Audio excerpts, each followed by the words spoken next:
In today's video, I'm going to teach you how to add a new user in QuickBooks Desktop.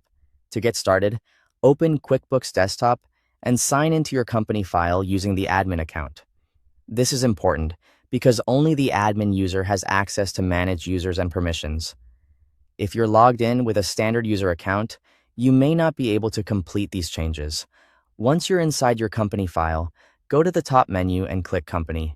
In the drop-down menu, look for Users, then choose Set up Users and Roles. In some versions of QuickBooks Desktop, you may instead see Set up Users and Passwords. The wording can vary depending on your edition, but you're looking for the area where user access is managed.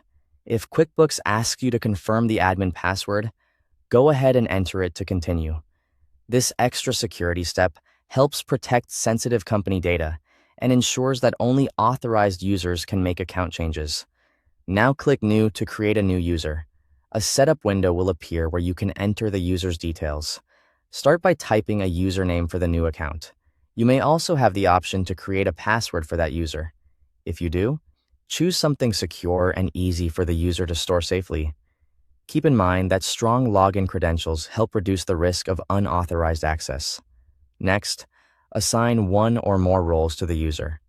Roles determine what the person can see and do inside QuickBooks, such as viewing reports, entering transactions, or managing certain accounting areas. In some versions, you may also be able to customize access permissions manually. Take a moment here to make sure the user has the right level of access for their job, without granting more permissions than necessary. If available, you can also enter the user's email address. This step is optional, but it can help with record keeping and account identification, especially if multiple users are being added over time. When everything looks correct, click OK to save the new user. After that, review the user list and verify that the new account now appears there. This quick check helps confirm that the setup was completed successfully.